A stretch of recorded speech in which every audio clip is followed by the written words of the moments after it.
नमस्कार दोस्तों, मेरा नाम है संस्कार और बहुत बहुत स्वागत है आप सभी का मेरे इस यूट्यूब चैनल पर। दोस्तों 27 जून 2023 जिसको कि हमारी इंडियन रेलवेज़ की हिस्ट्री का एक बड़ा दिन माना जाता है, क्योंकि इसी दिन इंडियन रेलवेज़ की हिस्ट्री में पहली बार एक साथ 5 वंदे भारत एक्सप्रेस जो है इनको फ्लैग ऑफ किया गया था। अब इसी दिन फ्लैग ऑफ हुई थी भोपाल से लेकर जबलपुर और भोपाल से लेकर इंदौर के बीच में चलने वाली वंदे भारत एक्सप्रेस, जो कि करेंटली इंडियन रेलवेज में बहुत ही ज़्यादा बुरी तरह से स्ट्रगल कर रही है। तो आखिरकार इस स्ट्रगल के पीछे का रीज़न क्या है, क्यों इंडियन रेलवेज ने जहां पर एक वंदे भारत एक्सप्रेस चलानी चाहिए थी वहां पर 2 वंदे भारत एक्सप्रेस शुरू करी हैं। आज की इस वीडियो में हम लोग इसी चीज़ को समझने वाले हैं। एक छोटी सी केस स्टडी वीडियो ये रहने वाली है कि किस तरह से ये दोनों ही वंदे भारत एक्सप्रेस जो है ये बुरी तरह से फ्लॉप हो रही हैं, और हम लोग ये भी समझने की कोशिश करेंगे कि इंडियन रेलवेज क्या कुछ कर सकती है जिससे कि आने वाले टाइम में ये ट्रेन जो है ये प्रॉफिटेबल हो सके। तो फटाफट से हम लोग आज की इस वीडियो को शुरू करते हैं। लेकिन वीडियो शुरू करने से पहले अगर आप लोग हमारे देश में इंफ्रास्ट्रक्चर से रिलेटेड ऐसी इंटरेस्टिंग वीडियो देखना चाहते हैं तो चैनल को सब्सक्राइब करके बेल नोटिफिकेशन को जरूर से ऑन कर लीजिएगा। फटाफट से हम लोग आज की इस वीडियो को शुरू करते हैं। तो दोस्तों अब हम लोग समझने की कोशिश करते हैं कि आखिरकार इंदौर से लेकर भोपाल और भोपाल से लेकर जबलपुर के बीच में ये जो वंदे भारत एक्सप्रेस शुरू करी गई है ये फ्लॉप किस तरह से हो रही है, और आगे जाकर इसमें इंडियन रेलवेज क्या कुछ करेक्शन कर सकती है जिससे कि हम लोगों को ऑक्यूपेंसी जो है इसमें थोड़ा इंप्रूवमेंट देखने के लिए मिले। जी हाँ दोस्तों, ऑक्यूपेंसी के बारे में ही हम लोग सबसे शुरू में बात करते हैं, क्योंकि ये दोनों ही ट्रेन जो है इनकी ऑक्यूपेंसी जो है ये लगातार 50% से कम आ रही है। कुछ दिनों में इसकी ऑक्यूपेंसी जो है ये गिर के 30-40% के बीच में भी आ रही है। तो 30-40% ऑक्यूपेंसी के साथ में ट्रेन चलाना मतलब इंडियन रेलवेज के लिए बहुत ही ज़्यादा बड़ा नुकसान है। इसका अंदाज़ा आप लोग इसी चीज़ से लगा सकते हैं कि बीच में नागपुर से लेकर बिलासपुर के बीच में जो वंदे भारत एक्सप्रेस शुरू करी गई थी, इसको 16 कोचेस के साथ में शुरू किया गया था, लेकिन ऑक्यूपेंसी नहीं मिलने की वजह से इसको फिर 8 कोचेस की वंदे भारत एक्सप्रेस के साथ में रिप्लेस कर दिया गया। तो इसी से आप लोग अंदाज़ा लगा सकते हैं कि इंडियन रेलवेज को जब ऑक्यूपेंसी नहीं मिलती है तो वो कुछ ना कुछ तिगड़म लगाती है।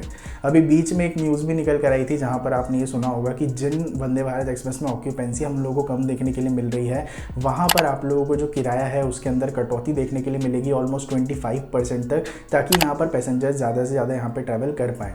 लेकिन उसके बावजूद भी, कटौती देखने के बाद भी अभी तक यहाँ पे पैसेंजर्स जो है वो प्रेफर नहीं कर रहे हैं। एज ऑफ नाउ अगर आप लोग जाके देखेंगे तो इंडियन रेलवेज में जो वंदे भारत एक्सप्रेस हैं वो बहुत ही ज़्यादा अच्छी तरह से परफॉर्म कर रही हैं। मोस्टली यहाँ पे जो ट्रेन है उनकी ऑक्यूपेंसी हमेशा 75-80% से ऊपर ही रहती है। कुछ ऐसी वंदे भारत एक्सप्रेस हैं जैसे कि दिल्ली वाराणसी वंदे भारत एक्सप्रेस है जिसकी ऑक्यूपेंसी जो है 100% से भी ज़्यादा रहती है। वहाँ पे टिकट जो है वो ऑलमोस्ट वेटिंग में रहती है। तो कुछ रूट्स के ऊपर यहाँ पे ट्रेन जो है वो बहुत ही ज़्यादा अच्छा परफॉर्म कर रही हैं, लेकिन 2-3 रूट ऐसे भी हैं जैसे कि इंदौर से लेकर भोपाल, भोपाल से लेकर जबलपुर, नागपुर, बिलासपुर, ये रूट्स कुछ ऐसे हैं जहाँ पर वंदे भारत एक्सप्रेस जो है ये बिल्कुल ही परफॉर्म नहीं कर पा रही है। अब ऐसा तो है नहीं कि लोगों को इंटरेस्ट नहीं है इसके अंदर, लेकिन यहाँ पे कुछ रीजंस हैं जिसकी वजह से ये परफॉर्म नहीं कर पा रही है। तो अब हम लोग समझने की कोशिश करते हैं कि आखिरकार वो क्या रीज़न है जिसकी वजह से ये ट्रेन जो है इतनी कम ऑक्यूपेंसी लेकर आ रही है। अब दोस्तों यहाँ पे सबसे पहले हम लोग बात करते हैं इंदौर से लेकर भोपाल के बीच में चल रही वंदे भारत एक्सप्रेस के बारे में। देखिए दोस्तों, इंदौर से लेकर भोपाल के बीच में यहाँ पे कोई बहुत ज़्यादा डिस्टेंस नहीं है। बाय रोड अगर आप लोग जाते हैं तो ऑलमोस्ट 180-200 किलोमीटर के आसपास का रास्ता है, जो कि अगर आप लोग अपने पर्सनल व्हीकल या कार से जाते हैं तो आप लोग ऑलमोस्ट 3-3.5 घंटे के अंदर कवर कर लेते हैं। रेलवे वाइज अगर हम लोग जाते हैं तो एग्जिस्टिंगली एक इंटरसिटी एक्सप्रेस चल रही है जिसकी वजह से वंदे भारत एक्सप्रेस जो है इसका पूरा सिस्टम गड़बड़ाया हुआ है। अब वो मैं आप लोगों को समझाता हूँ किस तरह से। वंदे भारत एक्सप्रेस का इंदौर से डिपार्चर का जो टाइम है वो है 6:30 बजे का, और इंटरसिटी एक्सप्रेस का जो टाइम रखा गया है वो रखा गया है 6:35 का। अब देखिए दोस्तों, हो यहाँ पे ये रहा है कि हमारी जो वंदे भारत एक्सप्रेस है इसका किराया है 810 रुपये का, प्लस इसका एक ही आप लोगों को स्टॉपेज देखने के लिए मिलता है उज्जैन के अंदर। ये वंदे भारत एक्सप्रेस जो है ये 3 घंटे का टाइम लेती है आप लोगों को भोपाल तक पहुँचाने में। वहीं यहाँ पे जो इंटरसिटी है वो लेती है 4.5 घंटे का टाइम। अब अगर आप लोग टाइम वाइज देखेंगे तो वंदे भारत एक्सप्रेस जो है वो कम टाइम ले रही है। फैसिलिटीज़ आप लोगों को ज़्यादा अच्छी देखने के लिए मिलती हैं, खाना वगैरह आप लोगों को देखने के लिए मिल जाता है, जिसकी वजह से लोग जो हैं आप लोगों को ऐसा लगेगा कि वंदे भारत एक्सप्रेस को प्रेफर करेंगे, लेकिन उसको प्रेफर नहीं कर रहे हैं। किसकी वजह से? फेयर की वजह से। अब फेयर यहाँ पे इंटरसिटी एक्सप्रेस जो है अगर आप लोग उसके AC चेयर कार में जाके बैठते हैं तो उसका फेयर रखा गया है सिर्फ 365 रुपये का। वहीं अगर आप लोग जाते हैं यहाँ पे वंदे भारत एक्सप्रेस के नॉर्मल चेयर कार में तो उसका यहाँ पे रखा गया है फेयर 810 रुपये का। तो इसी से आप लोग अंदाज़ा लगा सकते हैं कि डबल से भी ज़्यादा पैसा जो है वो चार्ज किया जा रहा है वंदे भारत एक्सप्रेस में। अब फैसिलिटीज़ तो आप लोगों को देखने के लिए मिल रही हैं वंदे भारत एक्सप्रेस के अंदर, लेकिन लोग इतना पैसा देने के लिए तैयार नहीं हैं, क्योंकि भाई वैसे भी यहाँ पे इंदौर से भोपाल भोपाल के बीच में लोग ज़्यादा रेलवेज़ को प्रेफर करते ही नहीं हैं, या तो रोडवेज से अपने व्हीकल से चले जाते हैं, नहीं तो बस की कनेक्टिविटी जो है वो बहुत ही ज़्यादा अच्छी है। चार्टर्ड बस जो है वो आप लोगों को हर 1 से 1.5 घंटे में देखने के लिए मिल जाती हैं। इलेक्ट्रिक बसेस जो है वो शुरू कर दी गई हैं, जिनका किराया सिर्फ 300 रुपये है। तो 300 रुपये में अगर आप लोग 3 घंटे में भोपाल पहुंच जाते हैं तो आप लोग 800 रुपये दे के सुबह 6:30 बजे क्यों जाएंगे? आप लोग समझ रहे हैं बात को? ये बिल्कुल ही सेंसलेस एक डिसीजन था इंडियन रेलवेज़ का, इंदौर से लेकर भोपाल के बीच में वंदे भारत एक्सप्रेस शुरू करने का, और वो भी एक गलत टाइम के ऊपर, गलत प्राइस के ऊपर, और एक गलत आप बोल सकते हैं कि टारगेट ऑफ पैसेंजर्स जो हैं वो यहाँ पे चुने गए थे वंदे भारत एक्सप्रेस के लिए। अब हम लोग समझने की कोशिश करते हैं भोपाल से लेकर जबलपुर वाली वंदे भारत एक्सप्रेस के बारे में। अब सेकेंडली दोस्तों हम लोग यहाँ पे बात करते हैं जबलपुर से लेकर भोपाल या फिर भोपाल से लेकर जबलपुर के बीच में चल रही वंदे भारत एक्सप्रेस के बारे में, क्योंकि ऑक्यूपेंसी के मामले में ये इंदौर भोपाल वंदे भारत एक्सप्रेस से तो थोड़ा ठीक है, लेकिन फिर भी इसकी ऑक्यूपेंसी जो है वो लगातार 50% से कम आ रही है। अब हम लोग समझने की कोशिश करते हैं कि यहाँ पर ये सारी चीज़ें जो हैं वो क्यों फेस करी जा रही हैं, और वो भी इसीलिए ही फेस करी जा रही हैं क्योंकि इस रूट के ऊपर ऑलरेडी एग्जिस्टिंगली एक अच्छी ट्रेन जो है वो चल रही है, जो कि है एक जनशताब्दी एक्सप्रेस। अब देखिए दोस्तों, यहाँ पे अगर आप लोग भोपाल से लेकर जबलपुर के बीच में ट्रैवल करते हैं तो भोपाल जबलपुर के बीच में आप लोगों को जो वंदे भारत एक्सप्रेस भोपाल से खुलती हुई मिलती है वो मिलती है तकरीबन 7 बजे। वहीं आप लोगों को एक जनशताब्दी एक्सप्रेस जो है वो देखने के लिए मिलती है तकरीबन 5:30 बजे के आसपास। और यहाँ पर अगर आप लोग 5:30 बजे निकलते हैं तो आप लोग 10:30 बजे के आसपास पहुँच जाते हैं, यानी कि 5-5.25 घंटे के आसपास का टाइम लगता है। वहीं वंदे भारत एक्सप्रेस जो है इसको 4 घंटे 35 मिनट का टाइम लगता है और आप लोग तकरीबन 11:30 बजे के आसपास पहुँचते हैं। तो यहाँ पर आप लोग समझने की कोशिश कीजिए। वापस से एक जो चीज़ अकाउंट में आती है वो आती है फेयर की। अब अगर आप लोग यहाँ पे जनशताब्दी एक्सप्रेस को लेते हैं तो उसका फेयर है सिर्फ 565 रुपीज़ का, अगर आप लोग एसी चेयर कार में जाते हैं तो। वहीं हमारी वंदे भारत एक्सप्रेस का एसी चेयर कार का जो फेयर है वो रखा गया है 1055 रुपये, यानी कि ऑलमोस्ट डबल पैसा जो है वो चार्ज किया जा रहा है वंदे भारत एक्सप्रेस में।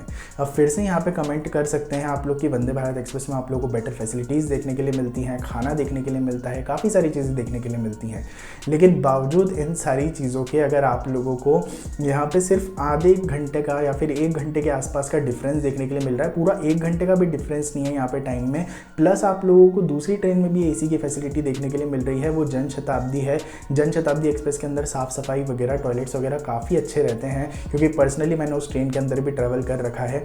तो भाई क्यों कोई ऑलमोस्ट डबल पैसा देके वंदे भारत एक्सप्रेस में ट्रैवल करेगा? बात वही है कि भाई इनिशियल टाइम है, लोग यहाँ पे एक्सपीरियंस के तौर पे चले जाते हैं ट्रैवल करने के लिए, लेकिन with the span of time यहाँ पे आप लोगों को जो पैसेंजर्स हैं वो डिक्लाइन होते हुए ही दिखने वाले हैं। तो यही कुछ रीज़न है कि भाई हमारी यहाँ पे जो इंदौर से लेकर भोपाल और भोपाल से लेकर जबलपुर वाली वंदे भारत एक्सप्रेस हैं ये बुरी तरह से फ्लॉप हो रही हैं। अब हम लोग बात करते हैं कि इसका यहाँ पे सॉल्यूशन क्या हो सकता है। अब देखिए दोस्तों, सॉल्यूशन यहाँ पे बहुत ही ज़्यादा सिंपल है। पहले मैं आप लोगों को ये बता देता हूँ, इंदौर से लेकर जबलपुर के बीच में बाय ट्रेन अगर आप लोग जाते हैं तो ऑलमोस्ट 550 किलोमीटर के आसपास का डिस्टेंस आप लोगों को देखने के लिए मिलता है।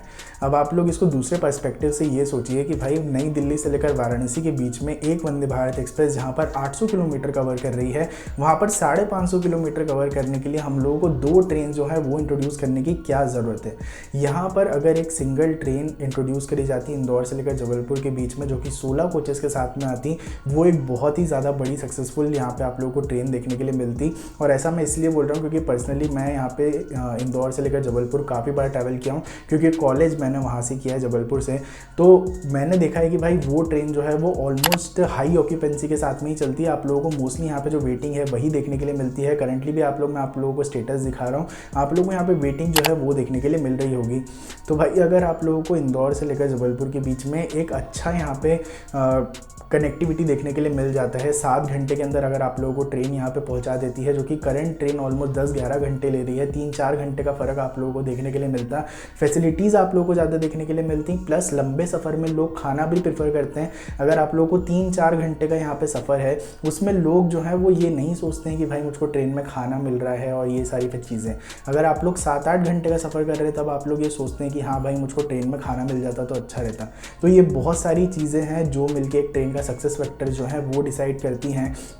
पर्सनली मुझको ऐसा लगता है कि आने वाले टाइम में अगर इंडियन रेलवेज एक ऐसा डिसीजन ले लेती है कि इंदौर से लेकर जबलपुर के बीच में जो ये 2 वंदे भारत एक्सप्रेस चल रही है इनको क्लब करके एक वंदे भारत एक्सप्रेस बना दिया जाए, तो आने वाले टाइम में हम लोगों को काफ़ी अच्छा रिस्पॉन्स जो है वो देखने के लिए मिल सकता है इस पर्टिकुलर ट्रेन का। नहीं तो होगा कुछ नहीं, आने वाले टाइम में ये दोनों ही वंदे भारत एक्सप्रेस जो है ये आप लोगों को शट डाउन होते हुए दिख जाएंगी, क्योंकि इतनी कम ऑक्यूपेंसी के साथ में इंडियन रेलवेज के लिए इनको ऑपरेट करना भी एक लॉस वाला काम जो है वही होगा। अब इसके बारे में आप लोगों का क्या सोचना है आप लोग मुझको नीचे कमेंट बॉक्स में ज़रूर से बताइएगा। अगर आप लोग एमपी से इस वीडियो को देख रहे हैं तो, और अगर आप लोग बाहर से भी दिख रहे हैं तो भी आप लोग कुछ सजेशंस वगैरह जो है वो बता सकते हैं। आने वाली वीडियोस के लिए आप लोग चैनल को सब्सक्राइब करके बेल नोटिफिकेशन को जरूर ऑन कर लीजिएगा। बहुत ही जल्दी मिलेंगे कोई नई फ्रेश वीडियो के साथ में, तब तक के लिए ध्यान रखिए अपना। Be a traveller, be explorer. जय हिंद, जय भारत, वंदे मातरम।